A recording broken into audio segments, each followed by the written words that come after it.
के बाद आता है कैपिटलिस्ट सोसाइटी। कैपिटलिस्ट जो सोसाइटी है, कहता है पूंजीवादी जो समाज है उस समाज में शोषण के यंत्र यानी दासत्व की विधियां बहुत बड़ी बड़ी हो जाती हैं। ये पहले वाली स्थिति के अंतर्विरोध में है।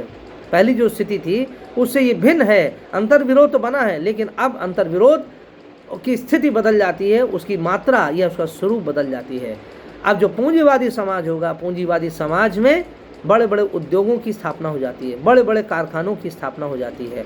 और ऐसे में जो जिस प्रकार का समाज उभर कर आता है वो समाज एक प्रकार से पूंजीवादी समाज कहता है, जहाँ पर संघर्ष होता है मिल मालिकों के बीच में और जो मालिकों के जो मिल मालिकों और औद्योगिक श्रमिकों के बीच में।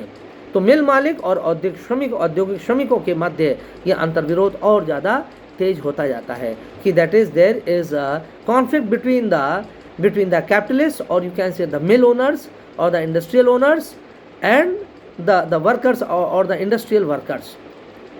और मार्क्स इसको इन दोनों कैटेगरीज को अर्थात जो मिल मालिक हैं या जो इंडस्ट्रियलिस्ट हैं उसको नाम देता है कैपिटलिस्ट, ये उसको देता है बुर्जुआ। यानी बुर्जुआ जो है ये वहाँ की जर्मन भाषा है और इसके अनुसार बुजुर्गा का तात्पर्य है अर्थात जो पूंजीपति वर्ग है। और इसी तरह से प्रोलिटेरिएट कौन है? अर्थात जो मजदूर वर्ग है, जो श्रमिक है, जो मजदूर है, उसको प्रोलिटेरिएट कहता है मार्क्स। तो इसलिए अब सीधा अंतर्विरोध और बढ़ जाता है और ये जो अंतर्विरोध बढ़ता है ये पूंजीवादी समाज में आकर बढ़ता है और यहाँ पर मिल मालिकों और मिल श्रमिकों के मध्य, जिसको बुर्जुआ और प्रोलिटेरिएट कहता है, उनके मध्य यह अंतर्विरोध और संघर्ष देखने को मिलता है। और इसके बाद कहता है अगली स्थिति जो आएगी, कहता है ये अंतर्विरोध इतना जब तीक्ष्ण होता जाता है, इतना ज़्यादा जब इतना महीन हो जाता है और इतना ज़्यादा जब ये उद्वेलित हो जाता है, इतना ज़्यादा जब पैना हो जाता है यह अंतर्विरोध, तब क्या होता है? कहता तब उत्पन्न होता है श्रमिकों का अधिनायकवाद अर्थात डिक्टेटरशिप ऑफ द प्रोलिटेरिएट। अब इसको समझने की आवश्यकता यह है, एकाएक डिक्टेटरशिप नहीं आती है। डिक्टेटरशिप तो अर्थात श्रमिकों का अधिनायकवाद या सरल शब्दों में कह लें श्रमिकों की जो तानाशाही है, ये तानाशाही बाद में आती है। इससे पहले श्रमिकों की क्रांति आती है, that is a revolution by the workers, है ना। तो जो श्रमिकों की क्रांति है उस श्रमिकों के द्वारा क्रांति करी जाती है और इस क्रांति में दे इमर्ज विक्टोरियस। और उसके बाद इन्होंने जब ये विजयी हो गए तो इन्होंने उस पूरी शासन व्यवस्था पर, शासन तंत्र पर उन्होंने अपना साम्राज्य या अपना आधिपत्य स्थापित कर लिया है। They became the owners of the political system as well as of the economic system. आर्थिक व्यवस्था और साथ साथ राजनीतिक व्यवस्था के ये मालिक हो जाते हैं। अच्छा, अब देखिए मार्क्स यहाँ ये कहता है कि प्रत्येक अवस्था में, प्रत्येक ऐतिहासिक युग में जो निर्विवाद रूप से सत्य है, जिसे मार्क्स कह रहा है वो निर्विवाद रूप से सत्य मानता है। कहता है कि इतिहास के प्रत्येक चरण में, प्रत्येक अवस्था में जिस भी वर्ग का आर्थिक साधनों पर या संसाधनों पर आधिपत्य रहा है, जिसके कब्जे में आर्थिक व्यवस्था रही है, उसी का ही राजनीतिक साम्राज्य भी रहा है। बिना आर्थिक शक्ति के, बिना आर्थिक, आप कह लीजिए बिना आर्थिक साम्राज्य के, बिना आर्थिक सत्ता के राजनीतिक सत्ता कभी भी नहीं प्राप्त करी जा सकती है। इसलिए मार्क्स ने ये बार बार अपने श्रमिकों को ये कहने का प्रयास किया कि workers of the world unite, you have nothing to lose but your change and you have a world to win about. विश्व के श्रमिकों, तुम एक हो जाओ, तुम्हारे पास खोने को कुछ नहीं बल्कि दुनिया में सब कुछ तुम जीतने के तुम्हारे अवसर हैं। अब खोगे क्या? तुम तो ऑलरेडी दास हो, तुम तो ऑलरेडी बंधुआ मजदूर है, अब इससे नीचे तुम क्या जाओगे? तुम तो ऑलरेडी एक मृत समान हो, मरे हुए एक समान हो। लेकिन अगर इकट्ठे हो जाओगे, एकजुट हो जाओगे और क्रांति करोगे तो निश्चित रूप से तुम्हारी स्थिति में बहुत बदलाव आ जाएगा। इसलिए वो इस बात को वो कहता है, मार्क्स इस बात को बार बार ये कहता है कि श्रमिकों के लिए ये अत्यंत आवश्यक है। एक मिनट, बैंक में जिम्मेदारी है इसमें हाँ करना अभी तो बताया। हाँ,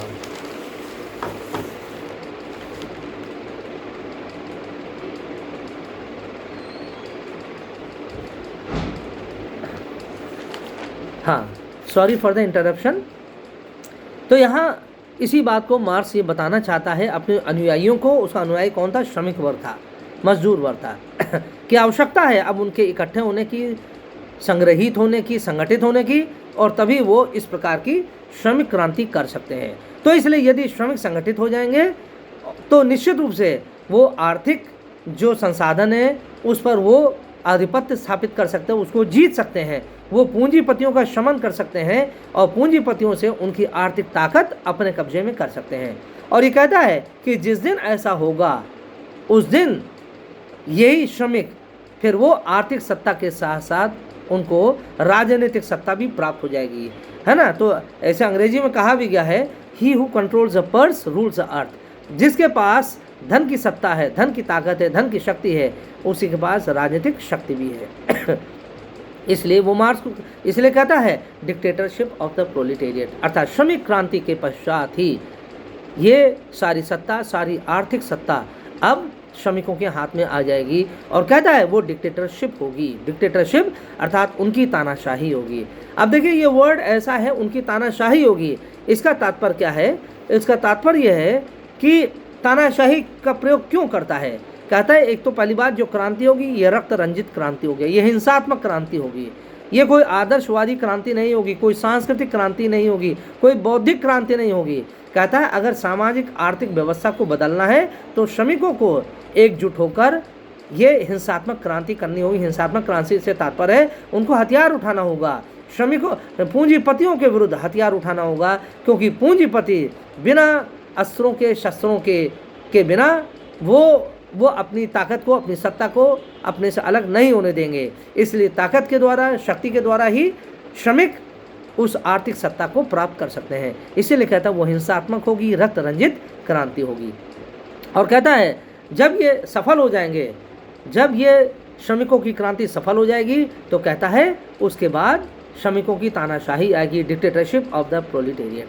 अब यहाँ जो तानाशाही है इसका, इस शब्द का तात्पर्य क्या है? देखिए तानाशाही शब्द का तात्पर्य औचित्य ये है, क्यों ये है कि वो ये मानता है कि पराजित हो जाने के बाद भी पूंजीपति श्रमिकों के हाथ पराजित हो जाने के बाद भी अपनी सत्ता को यूं ही सरलता से जाने नहीं देगा। पराजित तो हो गया लेकिन फिर भी वो कुछ न कुछ प्रतिकार अवश्य करेगा। He will try to take back his lost empire. He will try to hit back at the workers. He will try to regroup and again wage a war against the proletariat. तो इसलिए मान के चलता है कि this capitalist class is not going to settle down so peacefully because it is not in the nature to sit quietly or peacefully, rather as they are used to power, as they are used to suppressing others. Therefore they will try every means to come back to power and try to defeat the proletariat in another round of violent clash. इसलिए ये Karl Marx ये मान के चल रहा है। इसलिए कहता है अब आवश्यकता क्या है? कहता है आवश्यकता ये है कि अब श्रमिकों को तानाशाही अपनाना पड़ेगा। तानाशाही से तात्पर्य है कि इनको बलपूर्वक मारना होगा। They will have to annihilate, they will have to decimate the capitalists who are bent upon picking up arms again.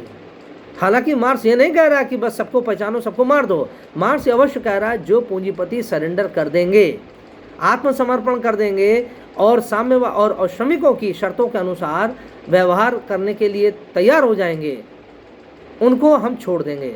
अर्थात यदि उनको जीवित रहना है तो वो श्रमिक की तरह से रहेंगे, श्रमिक बनकर उनका जीवन यापन होगा। अब वो मिल मालिक नहीं रहेंगे, वो सत्ताधारी नहीं रहेंगे, वो उनके पास किसी प्रकार की भी ना राजनीतिक या आर्थिक शक्ति नहीं रहेगी और उनको श्रम करना पड़ेगा। और यदि श्रम करने यानी एक मजदूर, एक श्रमिक के समान उनको श्रम करना होगा, और यदि वो ऐसा करने के लिए तैयार है तो निश्चित रूप से उनको स्पेयर कर दिया जाएगा, उनको छोड़ दिया जाएगा। लेकिन ऐसे पूंजीपति जो आत्मसमर्पण नहीं करना चाहते उनके लिए तो मजदूरों को तानाशाही दृष्टिकोण अपनाना होगा, तानाशाही के साथ उनको डील करना होगा। इसलिए कहता है कि इस अवस्था में कहता है कि जो डिक्टेटरशिप ऑफ द प्रोलिटेरिएट है, जैसे जैसे पूंजीपतियों का समापन होगा, जैसे जैसे शोषणवादी शक्तियों का पराजय होगा, उनको एक के बाद एक समाज से निर्मूल कर दिया जाएगा, उखाड़ के फेंक दिया जाएगा, वैसे वैसे समाज एक साम्यवाद की तरफ बढ़ता जाएगा, साम्यवाद की तरफ वो समाज बढ़ता जाएगा। कहता है ये जो साम्यवाद की ओर धीरे धीरे हम बढ़ेंगे, वो कहता है वही कहता है वो संवाद है, दैट इज द थीसिस। तो कहता है थीसिस की तरफ बढ़ रहा है, पूरा मानव इतिहास थीसिस की तरफ बढ़ रहा है, अर्थात संवाद की तरफ बढ़ रहा है, अर्थात जो नया समाज बनकर आएगा, जिसे कहता है जो पांचवा जो चरण है, कहता है द कम्युनिस्ट सोसाइटी, अर्थात साम्यवादी अवस्था जो आएगी। डिक्टेटरशिप ऑफ द प्रोलिटेरिएट के बाद अगली जो स्टेज आएगी, that will be the communist society और द कम्युनिस्ट स्टेज। और कहता है ये साम्यवादी जो अवस्था होगी ये वास्तव में साम्य होगी, अर्थात जहाँ से यात्रा शुरू हुई थी, एक साम्यवादी आदिम समाज से यात्रा आरंभ हुई थी, और अंततः इस साम्यवादी व्यवस्था में आकर वो पुनः वो समाप्त हो जाएगी। इसलिए कहता है ये कम्युनिस्ट सोसाइटी इस तरह से उसका निर्माण होगा। तो इसलिए कहता है जो पूर्व के समाजवादी विचारक थे, चाहे ब्रिटेन के हों, चाहे फ्रांस के हों, चाहे अन्य हो, या हीगल भी हो, ये लोग सब काल्पनीय, ये सब काल्पनिक ये समाजवादी विचारक थे। इन्होंने सोचा तो बहुत कुछ, इन्होंने विचारा तो बहुत कुछ, लेकिन उसका कोई ठोस उपाय नहीं बताया कि मनुष्यों को अपनी त्रासदियों से कैसे उबारा जाएगा, अर्थात विशेष रूप से जो दबे हैं, जो शोषित हैं, जो वंचित हैं, उनके लिए किस प्रकार से क्या उपाय होना चाहिए जिससे उनकी जो दासत्व की अवस्था वो समाप्त हो जाए। इस बारे में जो पूर्व के समाजवादी विचारक थे, इसका कोई वो ठोस योजना या उपाय प्रस्तुत नहीं कर पाए। इसलिए वो ये कहता है, इसलिए मार्क्स ये कहता है कि हम साम्यवाद की ओर ये धीरे धीरे बढ़ रहे हैं। लेकिन जब ये मार्क्स के समय में तो कहता है कि अभी तो हम लोग पूंजीवादी अवस्था की ओर धीरे धीरे बढ़ रहे हैं। मार्क्स के समय में तानाशाही नहीं आई थी, क्योंकि मार्क्स ने जो कल्पना किया था, सबसे पहले जो तानाशाही आई, सबसे पहले जो क्रांति होगी वो पाश्चात्य औद्योगिक राज्यों में होगी, वो वेस्टर्न इंडस्ट्रियल कंट्रीज़ में होगी, जहाँ पर विरोधाभास बहुत ज़्यादा होता है, जहाँ पर श्रमिकों में और उद्योगपतियों में बहुत ज़्यादा विरोधाभास होता है, विषमता बहुत ज़्यादा होती है, जहाँ पर उत्पीड़न और शोषण और भय ये सब बहुत ज़्यादा होता है पूंजीवादी व्यवस्था में, विशेष रूप से औद्योगिक समाज में। इसलिए वो कहता है कि सबसे पहले ये जो क्रांति आएगी, ये हिंसात्मक क्रांति आएगी, यानी या जो साम्यवादी क्रांति आएगी, वो पाश्चात्य के औद्योगिक समाजों में आएगी। तो मार्क्स की जब मृत्यु हुई थी 1889 में, तब तक पूंजीवादी राज्य की स्थापना नहीं हो पाई थी जो मार्क्स कह रहा था। इसलिए उसने अपने समय तक की कहा हम अभी सामंतवादी अवस्था में रह रहे हैं, अब धीरे धीरे समाज आगे बढ़ रहा है और अब हम लोग इंडस्ट्रियल रिवोल्यूशन वाली अवस्था में आ गए हैं, और जैसे जैसे ये औद्योगिक क्रांति या औद्योगिकरण की प्रक्रिया और तेज होगी, वैसे वैसे इस प्रकार की कहता है कि ये प्रक्रिया और तेज होती जाएगी। तो इसलिए उसने ये आशा व्यक्त किया मार्क्स ने कि आगे आने वाले समाज में ये पूंजीवादी व्यवस्था और बढ़ के उभरेगी और तेज होगी, और उसके फलस्वरूप एक साम्यवादी क्रांति होगी, और साम्यवादी क्रांति के फलस्वरूप श्रमिकों की तानाशाही पर आधारित एक राजनीतिक व्यवस्था की स्थापना होगी, और धीरे धीरे ये साम्यवाद की स्थापना की ओर जाएगा। इसलिए मार्क्स ने कहा इस तरह से ये सामाजिक ये व्यवस्था आगे चलती है। इसलिए कहता है the history of the class struggle is the history of all hitherto existing societies. कहता है अब तक के सभी समाजों का जो इतिहास है वो वर्ग संघर्ष का इतिहास है। कहता है बिना वर्ग संघर्ष के समाजों में परिवर्तन नहीं हो सकता, और कहता है जो वर्ग संघर्ष है, इस वर्ग संघर्ष का मूल कारण क्या है? विरोधाभास किसमें है? जिनके पास संपत्ति है, जिनके पास संपत्ति नहीं है। और कहता है प्रत्येक समाज में, प्रत्येक इतिहास के चरण में केवल आदिम अवस्था को छोड़ दिया जाए तो विरोधाभास हमेशा रहा है, प्रत्येक समाज में रहा है, प्रत्येक ऐतिहासिक युग में रहा है। और इसलिए वो कहता है कि इस विरोधाभास के चलते ही ये वर्ग संघर्ष की स्थिति उत्पन्न होती है। और कहता है ये वर्ग संघर्ष ये कभी समाप्त नहीं होता है, ये सतत चलने वाली चीज़ है, क्योंकि जो पूंजीपति है वो कभी भी अपनी सत्ता से विरक्त नहीं होना चाहता है, और इसलिए यद्यपि वो पराजित हो जाएगा लेकिन फिर भी वो प्रयास करेगा अपनी खोई हुई शक्ति को पुनः प्राप्त करने के लिए। इसलिए वर्ग संघर्ष ही पूरे मानव समाज का अब तक का मूल इतिहास रहा है। अगर हम वर्ग संघर्ष के इतिहास को नहीं समझ सकते हैं तो हम मानव समाज के इतिहास को नहीं समझ सकते हैं। इसलिए कहता है कि पूरा जो सामाजिक जो सामाजिक परिवर्तन के नियम होते हैं वो इसी भौतिक पदार्थ में निहित होते हैं। भौतिक पदार्थ से तात्पर्य है कि उत्पादन के जो शक्तियाँ हैं, उत्पादन की शक्तियाँ से तात्पर्य कि अर्थात समाज में जिसके पास उत्पादन की शक्ति होगी, जिस पर उत्पादन का स्वामित्व होगा, विशेष रूप से कहा जाए कि जिसके पास कंट्रोल होगा, अर्थात अगर सामंतवादी व्यवस्था थी उस समय जिसके पास भूमि का स्वामित्व था, या दास अवस्था में जिसके पास दास को रखने का सामर्थ्य था, दास बनाने का सामर्थ्य था, या बाद में पूंजीवादी अवस्था में आकर जिसके पास औद्योगिक शक्ति थी, वो सब क्या है, वही सब उन्हीं के कारण ही विरोधाभास उत्पन्न होता है। और कहता है विरोधाभास निरंतर चलने वाली ये चीज़ है, कभी भी अंत नहीं होगा। और कहता है जब साम्यवाद आ भी जाएगा, जब साम्यवादी व्यवस्था अंतिम रूप से आ भी जाएगी, कहता है कालांतर में फिर इसमें विरोधाभास उत्पन्न होना शुरू हो जाएंगे, कालांतर में फिर इसमें परिवर्तन आना शुरू हो जाएंगे और अंतर्विरोध इसमें स्वयं पनपने लगेंगे। कहता है कि गेहूं के जो बीज होते हैं, बीज धीरे धीरे सड़ जाता है, बीज फिर बन जाता है पौधे के रूप में। कहता है एक समय आता है जब पौधा भी सड़ने लगता है, क्योंकि उसमें जब फूल आ जाता है, जब फल या फूल आ जाता है, तब उसके पौधे का स्वरूप समाप्त हो जाता है। और एक समय वो आता है जब फल और फूल दोनों ये स्वयं नष्ट हो जाते हैं, और वो लेकिन अपनी लेगेसी छोड़ जाते हैं, अपनी पहचान छोड़ जाते हैं, अपने अवशेष छोड़ जाते हैं, अर्थात उनके बीज जो रह जाते हैं, अर्थात जो फल होगा ये फूल होगा, भले वो सड़ जाते हैं एक समय के बाद, उसके बाद जो इनके बीज होंगे, बीजों से पुनः फिर अंतर्विरोध उत्पन्न होना शुरू हो जाता है। तो इसलिए मार्क्स कहता है हम सृष्टि के किसी भी नियम को देख लें, सब जगह यह अंतर्विरोध का नियम देखा जा सकता है, चाहे वो जड़ जगत हो, चाहे वनस्पति जगत हो, चाहे वो मानव जगत हो, हर जगह ये अंतर्विरोध का ही सिद्धांत देखा जा सकता है। और इसीलिए कहता है ये डायलेक्टिकल प्रोसेस होता है। और इसी आधार पर और इसी बात को उसने मार्क्स से बहुत ज़्यादा उसने ग्रहण भी किया, मार्क्स से बहुत ज़्यादा हीगल से बहुत ज़्यादा प्रभावित था, लेकिन उसने हीगल के दार्शनिक तत्व को बिल्कुल से अस्वीकार कर दिया। और इसीलिए उसने कहा I saw the Hegelian dialectics standing on its head, I brought it down to its toes. मैंने हीगल के दर्शन को सिर के बल खड़ा देखा, मैंने उसको पैरों के बल खड़ा कर दिया। मैंने हीगल के दर्शन को सिर के बल खड़ा देखा और मैंने बाद में उसको उसके पैरों पर लाकर खड़ा कर दिया। तो पैरों पर लाकर खड़ा किया, यानी डायलेक्टिकल जो प्रोसेस था उसको सही अवस्था में ले आए, क्योंकि उसी से पूरे इतिहास को हम जानकारी हम प्राप्त कर सकते हैं। समाज में परिवर्तन के नियम हम जान सकते हैं, ना कि नेचुरल लॉ, नेचुरल राइट ऐसे शब्दावलियों से या धारणाओं से।